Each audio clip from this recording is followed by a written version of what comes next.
రెడ్డిని తమ ఏజెంట్‌గా వాడుకొని చేస్తున్నారన్న బలమైన అనుమానం నాకు. మీ దగ్గర లీగల్ టీమ్ ఉంది. ఈ అన్ని ఆధారాలతోటి ఒక హైకోర్ట్‌లో రిట్ ఏసి ఒక మంచి ఎంక్వైరీ కమిషన్ చేయాలని ఇటువంటి ప్రయత్నాలు ఏమైనా జరిగినాయా మీ పార్టీ నుండి? ప్రయత్నాల గురించి ఆలోచిస్తున్నాం. మేము ముందైతే ఒక డిమాండ్ అయితే చేసినాం. రాబోయే రోజుల్లో ఇవన్నీ కూడా తప్పకుండా చేస్తాం. తప్పకుండా చేస్తాం. ఏంది ఎట్లుంది కేటీఆర్, కవిత ఇదంతా ఏంది సార్? అసలు ఏం జరుగుతుంది టీఆర్ఎస్ పార్టీలో? మీరు వరుసగా కేటీఆర్ గారిని కలుస్తున్నారు. ఈ చర్చ ఎప్పుడన్నా నచ్చిందా? లేదండి. రాలేదు. అక్క చెల్లెల రాలేదు. మధ్య చాలా మంది అన్న మిత్రులు అన్న కావచ్చు, అక్క చెల్లె చాలా కావచ్చు. మంది మిత్రులు ఈ ప్రశ్న అడిగినరు. నిజానికి పార్టీలో నేను ఇంతకుముందే చెప్పిన రవి గారు, పార్టీలో కవిత గారి గురించి లేకపోతే ఇంకా రకరకాల అనవసరమైన విషయాల గురించి చర్చ జరగడం లేదు.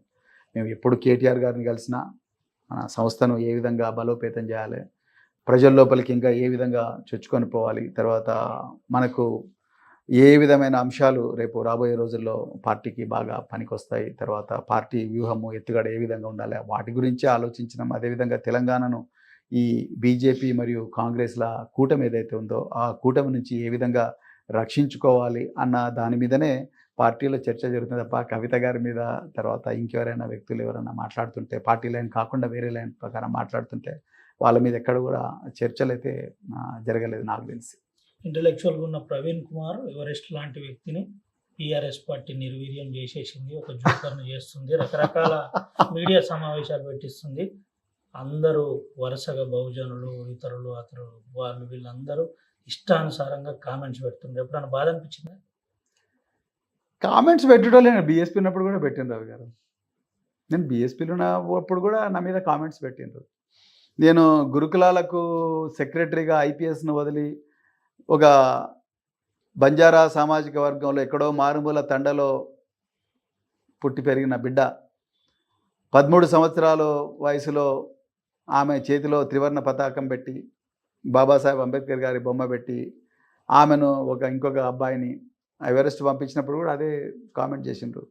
నేను పిల్లలకి ఇంగ్లీష్ మీడియంలో చదువు చెప్పించినప్పుడు అదే కామెంట్ చేసిండ్రు.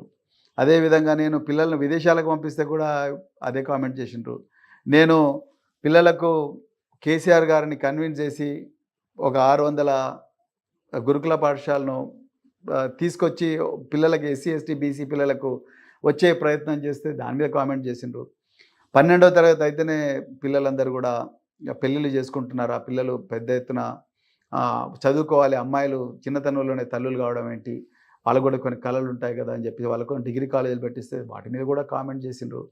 సో మత మార్పిడి చేయిస్తున్నాడని కామెంట్ చేసిండ్రు, హిందూ వ్యతిరేకని కామెంట్ చేసిండ్రు, రకరకాల కామెంట్లు చేసిండ్రు. ఇవన్నీ నాకు అలవాటైపోయినాయి.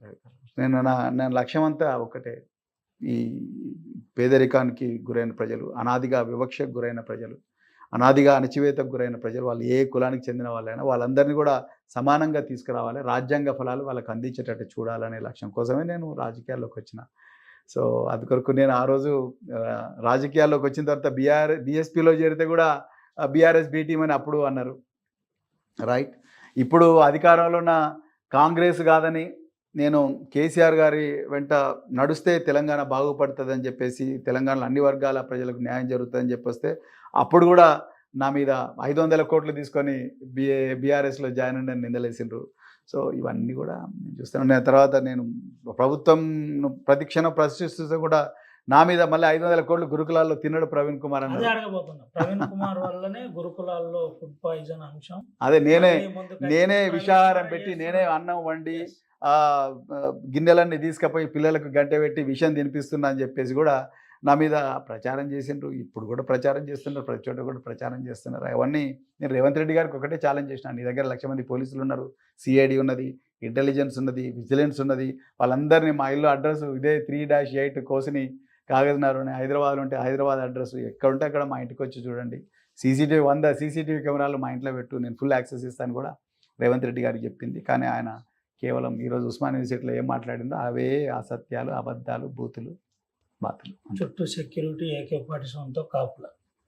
అటువంటి ఉద్యోగాన్ని వదిలిపెట్టి లగ్జరీ జీవితాన్ని వదిలిపెట్టి డీజీపీ అయ్యే అవకాశం ఉన్నా ఇదంతా వచ్చి రకరకాల నిందలు పడుతుంటే ఎప్పుడన్నా నిద్రపోతున్న సమయంలో ఆలోచన వచ్చిందా, ఎందుకురా ఇదంతా వట్టిగా మనం ఇదంతా చేసినాము?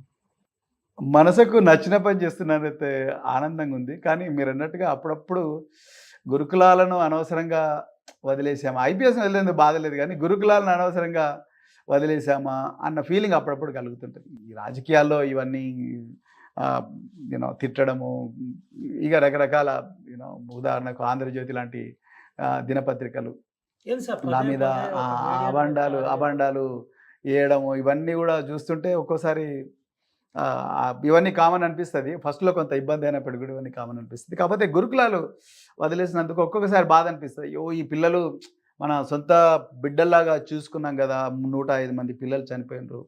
మా పిల్లలు గూడా మా పిల్లల్లాగా ఈ పిల్లలు గూడా అయ్యేవాళ్ళు గదా! ఎందుకంటే మా పిల్లలిద్దరు గూడా గురుకులాల పిల్లలతో కలిసి ఉండేవాళ్ళు. మేము స్కూళ్ళలోకి పోతే ప్రిన్సిపల్‌లు ఏమంటారు ప్రిన్సిపల్